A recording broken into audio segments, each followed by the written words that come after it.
NBA starting in about 3 weeks. Can the Lakers two-peat? Will the Clippers have something to say about that? Find out in the next episode of Sideline Sports Podcast.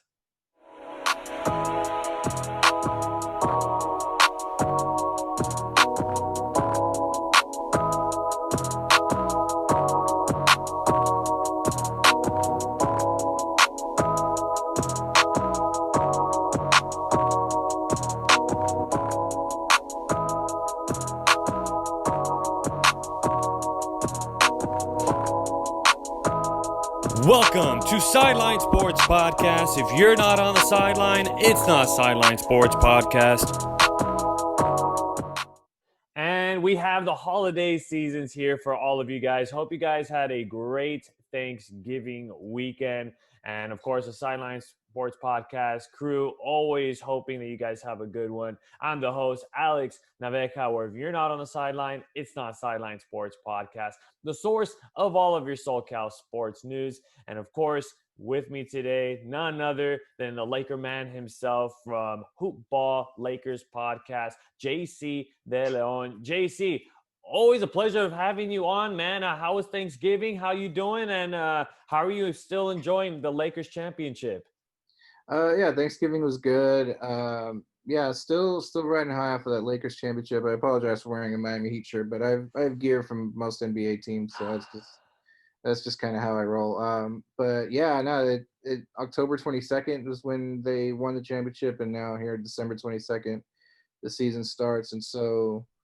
Yeah, real quickly we jumped into free agency, and free agency was fast and furious, and the Lakers made a lot of really nice moves, and so it's kind of been kind of nonstop and just been really exciting since the championship and through free agency, and happy the Lakers had a good free agency and just ready to get it started. Oh, absolutely. We have a lot to get to. And you know what? NBA free agency this year was more Fast and the Furious than the Fast and the Furious movie itself. But you know what? Let's get straight to it. I mean, the Lakers re-signing their two biggest players on the team, both LeBron and AD. LeBron signing that 2-year extension, and AD going to be sticking around for a very long time, for 5 years in total. Let's talk about that LeBron James extension first. And what were your thoughts on that signing? That was a big signing for LeBron and for the Lakers, I would say. It was one of the more surprising moves just because it's not typical of how LeBron James conducts his NBA contract business, but it was really nice to see. It was a really pleasant surprise. One of the criticisms that people can kind of levy upon him is when he leaves the place, he kind of leaves the place in tatters. He did that to Cleveland the first time he left, and the second time he left. Did that to Miami for a little bit, and so you can tell how much respect he has for the Lakers franchise. He didn't want to do that this time around. Absolutely. I think the team that the Lakers have, that core, they are looking so good with the leadership that LeBron has. And then now with having AD, we'll talk a little bit about that AD signing. But LeBron is just he's that leader. He was that team. That's that guy that's going to carry LA, and just that team that he's going to carry the team essentially. I mean, of course, AD is going to do what AD does, but with LeBron, he is an essential piece to the championship, to the Lakers. He made a lot of things happen for the Lakers. I mean, he wasn't the greatest guy on the free throw line, and when it came down to clutch free throws, wasn't the greatest if you ask me. But LeBron, he is just that player that, hey, we're down 5. Hey, I'll carry the team and I'll get us back on. So I think, like you said, it's not like LeBron to sign an extension like that when he's not even a free agent yet, but it speaks volumes on LeBron's side. Yeah, it speaks volumes to how much he respects Anthony Davis, and I think Anthony Davis signing for that long, it sort of reflects that too. But yeah, he really loves his franchise. He's here to stay. Now, I want to ask you, introducing the AD signing, do you think the LeBron signing, the extension, do you think that played a factor in AD's decision? Because he wasn't going to sign right away, even though there was all this signing frenzies left and right. He took his time. Hey, after Thanksgiving, I'm going to enjoy myself some turkey, some Thanksgiving dinner, and then I'll make my decision whether if I want to go back home to Chicago, to the Windy City, or do I want to stay here in LA and still win some more hardware, because I think he can get the full-on handful of hardware. What do you think? Yeah, I think I think he was kind of waiting for LeBron a little bit. I know that he's a lot younger, so he may not have 100% made his decision relying on LeBron, but I think that definitely helped to know for at least the first 3 years of his 5-year deal that he's going to have LeBron right there with him.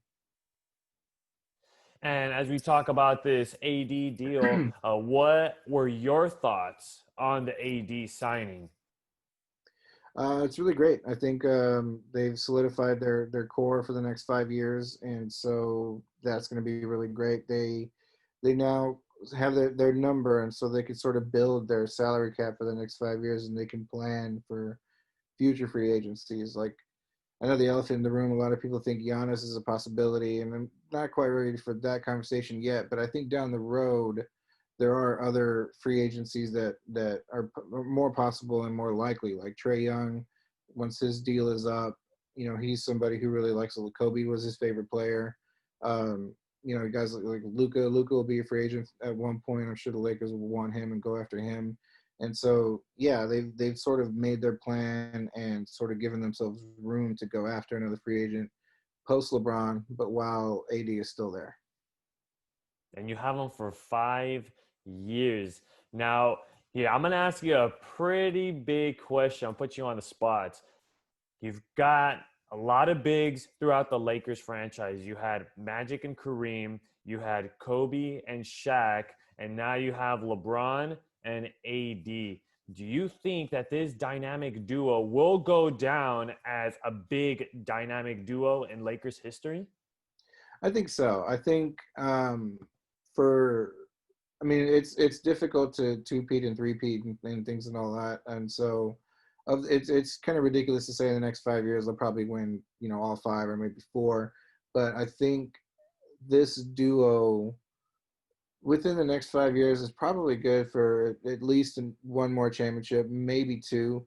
I think four is probably the most you'll see if that hits, but definitely one more, maybe two. I think those are pretty big dynamic duos to name.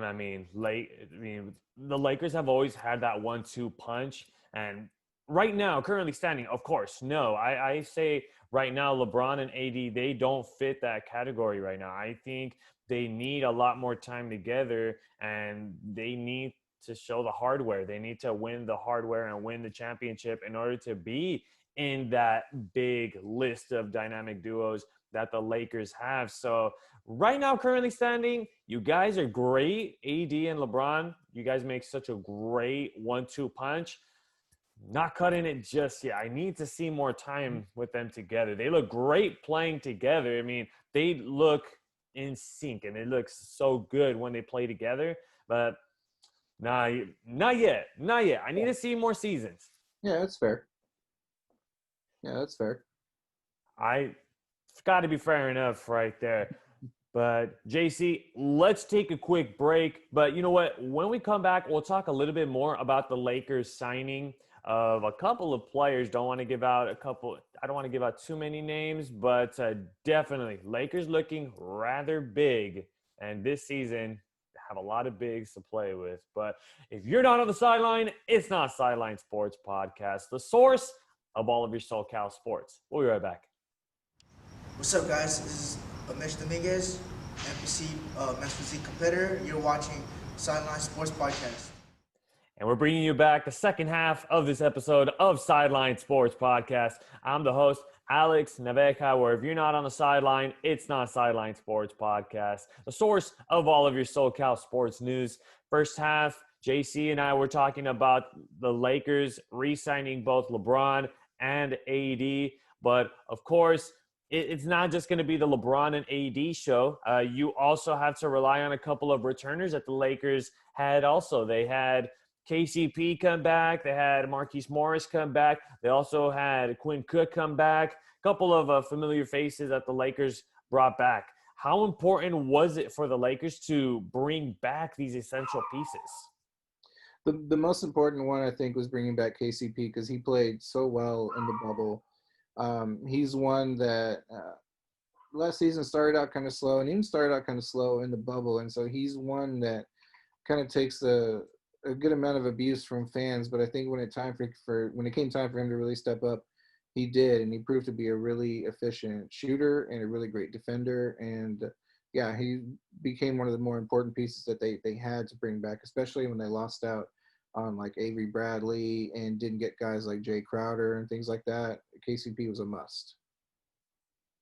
Right. And yeah, he was actually one of the more underrated three-point shooters for the Lakers. And you know what? He deserves a lot more credit to this championship because he was making more majority of his threes. I mean, he was shooting better than Danny Green, who he's not a Laker anymore. He got traded away. So to re-sign KCP, who has been with the Lakers for quite a few years already. I think he's done his part. I think he is a great returning piece for the Lakers, and he is a very underrated shooting three-point shooter, excuse me. But also with having another big and Marquise Morris to be able to come back, that's a really big, good player to have to be able to bring him back.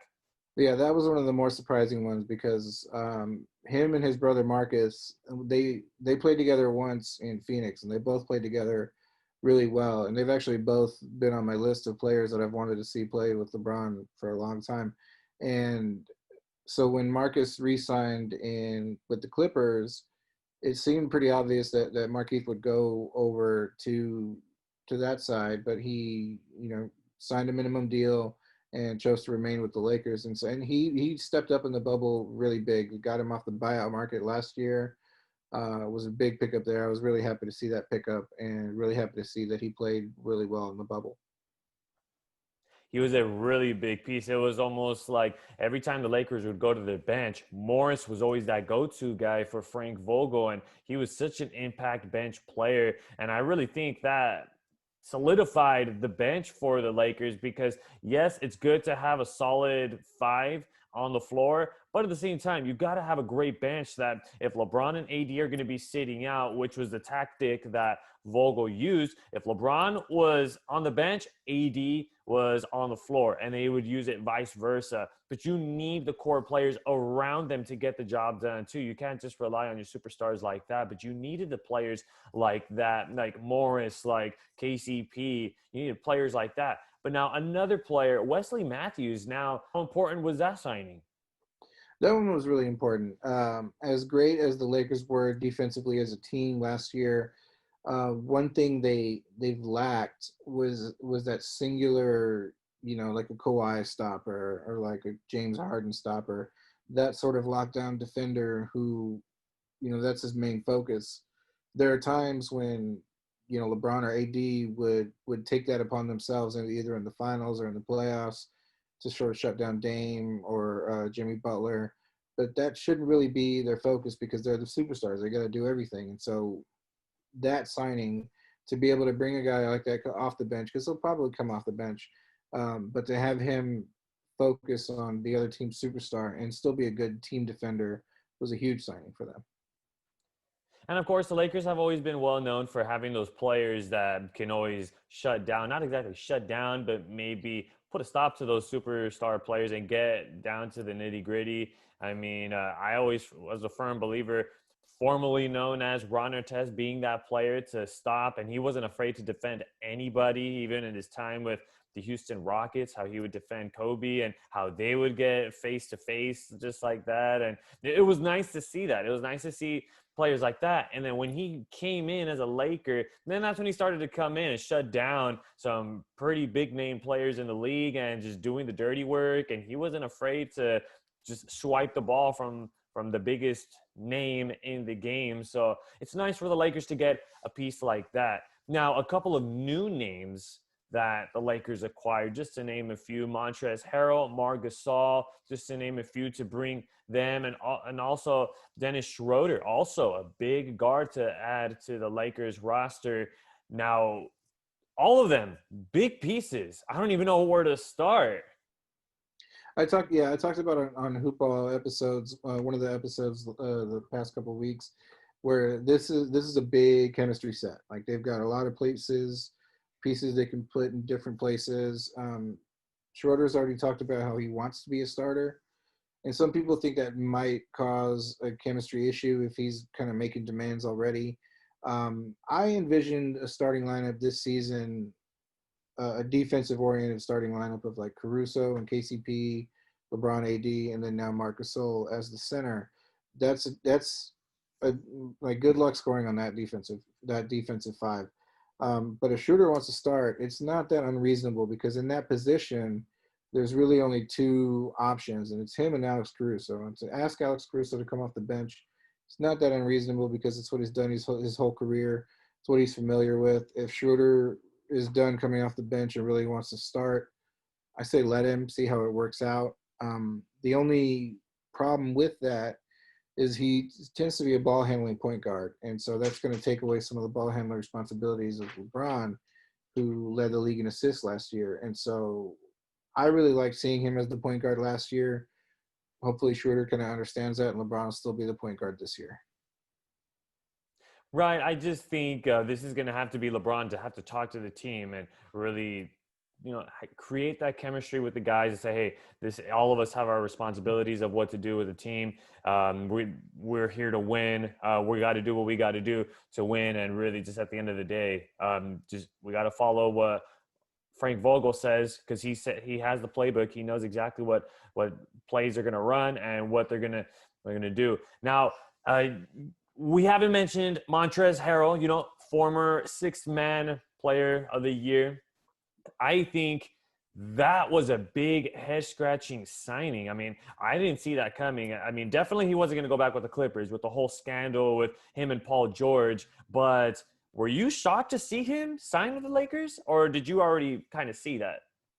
I mean, I always thought it was a possibility just because he's with the same agency as LeBron, and people kind of always joke about how people from that clutch sports agency all want to be LA Lakers to play with LeBron, because KCP is one, Anthony Davis is one. But yeah, I always thought it was a possibility, and I could see how some people might think it's a head-scratching thing just because of a little bit of a recency bias. Montrezl Harrell didn't play very well in the bubble, but he was kind of mourning the loss of a family member, I believe due to COVID. I'm not really sure. But he was kind of mourning the loss of a family member during the bubble. And the bubble was kind of hard on a lot of people. Some players played, better than they did in the regular season. A lot of players played worse. And so it's really hard to gauge, somebody on that. But to watch his highlights before the bubble, he's a really good offensive player. He's a good ISO player. A lot of people are worried about him kind of clogging up the lane with Anthony Davis, but although he doesn't shoot threes, he doesn't play near the paint a lot because he's like a good ISO player, like I said. And so I think he'll bring a lot of offensive spark to that second unit. I don't know how well he's going to play defensively, but I believe Frank Vogel will be able to come up with some kind of scheme to make him effective.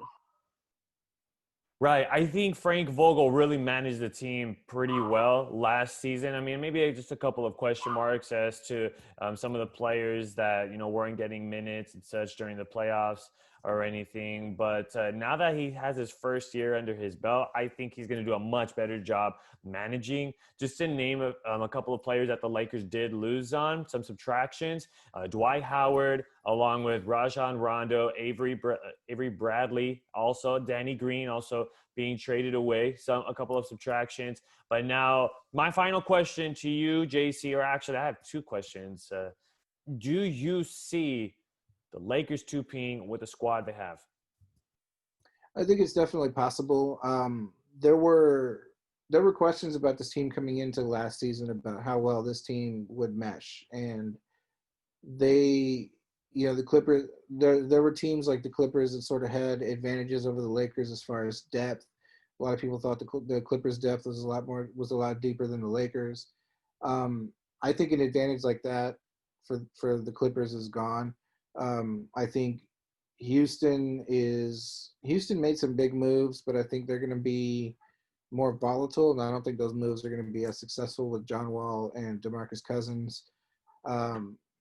Phoenix is going to be better, but I don't think they're going to be quite as good.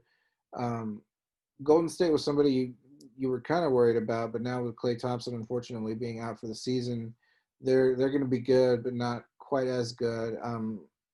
So yeah, I think as far as this Lakers team, they got younger than last season, they got deeper than last season, and I think a lot of teams around the league got worse. And so, while a few teams did get better, I don't think they took that kind of leap to compete with the Lakers, and the Lakers got better. And so, yeah, I think a two-peat is a possibility. The concerns this season, the short layoff, 72 games, there's going to be more back-to-backs, things like that. But this is a deep team, like I said, and so I think they'll manage the minutes a lot better than they have before.